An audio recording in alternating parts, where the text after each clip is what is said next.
we really want to protect that water quality while still being able to enjoy those resources. So again, very blessed on that regard. Also in regards to streams, lots and lots of streams. And many of them are designated trout streams. So again, they're a cool water fishery. So it's very important that the temperatures remain cool in terms of shading near the stream, as well as within the watershed, as well as constant base flow. So you've actually got water that's going throughout the year to support those fisheries populations. And the other thing I want to share here real quick is, how many of you have heard the term flashy as it relates to streams? You've heard of flashy streams? Well, what we have here, and I see a lot of you are aware of it, we've got a lot of bedrock up here. We also have a lot of clay, both of which are somewhat impervious to water going down and percolating through it. So when you get a heavy rainstorm, that water hits the surface. Instead of being able to go down vertically, it actually moves across the surface of that soil. So it gets into streams very quickly, and they're flashy because they bump up in the water volume very, very quickly. And we see it on the bedrock streams, as well as an example we're going to see on the tour today on Skunk Creek, which is primarily a lake clay lacustrine basin. We're going to see some of the impacts of high water. We also have lots and lots of wetlands. And again, in both Lake and Cook, we're about 99% of our pre-settlement wetlands. And what's really interesting in Lake County is not only do we have a lot of our former or really historical wetlands, but we also have just a lot of them in terms of abundance. We have about 1 in 4 acres in Lake County is officially classified as wetland. So lots and lots of wetlands. Again, a lot of forested acreage in Lake County. About 90% of our acreage is in a forested condition.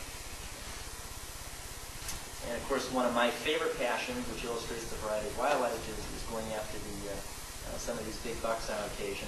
And each of you probably have your favorite wildlife species as well. But again, we have an abundance of wildlife in northeastern Minnesota. Where'd you get that? Yeah, I forget.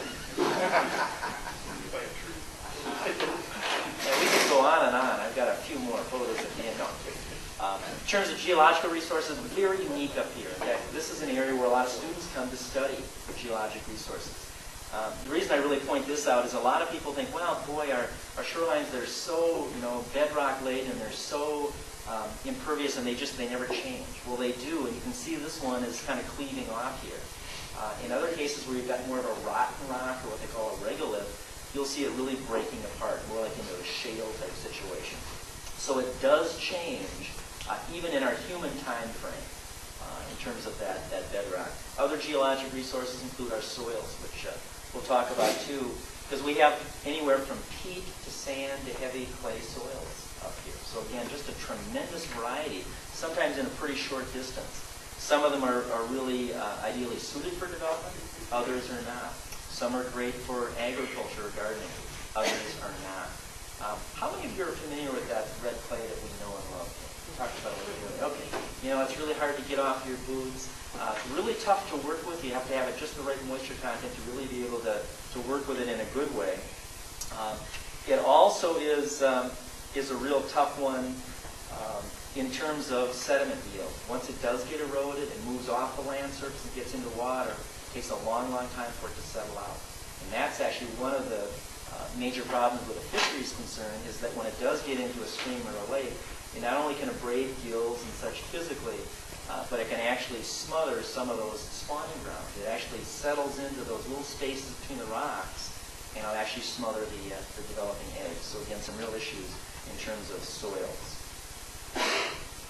Now, we also, as some of you are well aware, if you like to ski or golf, especially in the Lutsen area, we have a lot of steep slopes.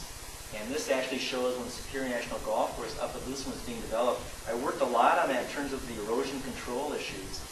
And one of the real high points is that the contractor that was doing that work was real sensitive to erosion-based issues.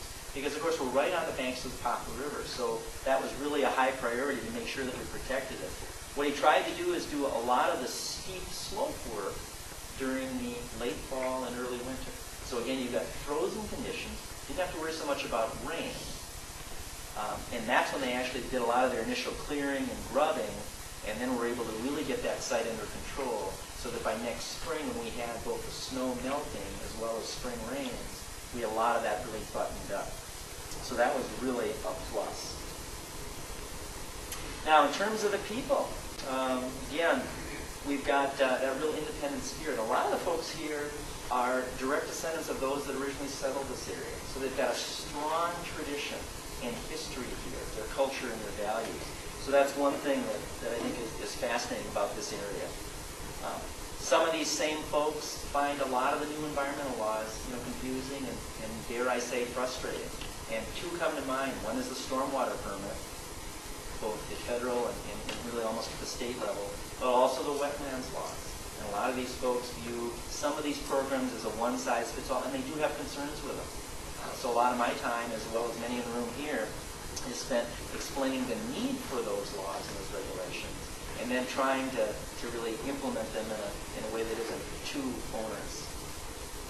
And like some of us, some folks are a little resistant to change. We've never done it that way before. But I found that once people realize why you're doing it, and that they actually have a vested interest in water quality, people come along and people are very, very willing to work with you. So that's a real plus. What I've also found in my 30 years here is that sometimes there are very poor decisions that people make when they're doing things in a hurry. And I want to share a few examples because some of these you might have seen as well. And I think this is an important one for us to consider. Hopefully you can see the slide okay, but basically you're looking at the outlet end of a culvert under a road, and you can identify what that metal box is there. Who thinks they have an idea what that is? Anybody see it? I kind of heard it. It's an electrical box, yeah. That's a great spot for electrical boxes. Outlet end of a culvert. And I often wondered, well, who was there first? The road builders put the culvert in, or the electric company put the box in? Either way, somebody really wasn't thinking real clearly on that. And I thought, well, it's got to be something that just, again, must have been circumstances, just not a good situation for whatever reason. But then I saw it again, county, and they've actually worked on this. And also when they're putting in some of their electrical lines, doing a little bit better job on erosion control. So again, by actually looking at a problem, able to get a little bit of a fix on it. So that was a real plus. Any of you seen this sort of thing too? Or is it just in my travels? Okay. We've also seen unnecessary ditches dug alongside roads, and this was done simply to save the amount of gravel that they would need to purchase. And again, what they ended up doing is creating a much worse problem than if they had just put the gravel in at grade. So again, we see some very interesting things. People have also built homes and garages in waterways. And you might say, well, it doesn't make sense, but they might have done it in a series of dry years. Maybe they just weren't aware of it. Maybe there were some property lines involved, so they had to site it accordingly. But again, you can have some real serious issues when you make that sort of decision. Now, one of the most serious slides, landslides that I've seen is up at Lutsen Ski Hill. Some of you might have been aware of this. Big slump zone. Obviously, there were some land use issues, upslopes, and development issues that had an impact. But it also was just a naturally sensitive area here along the Poplar River because it was at the outer bend of a bank, in the river. So that's where the currents flow fastest and actually eat away. This is the top of the slope, and I'm going to show you two more slides as we work down.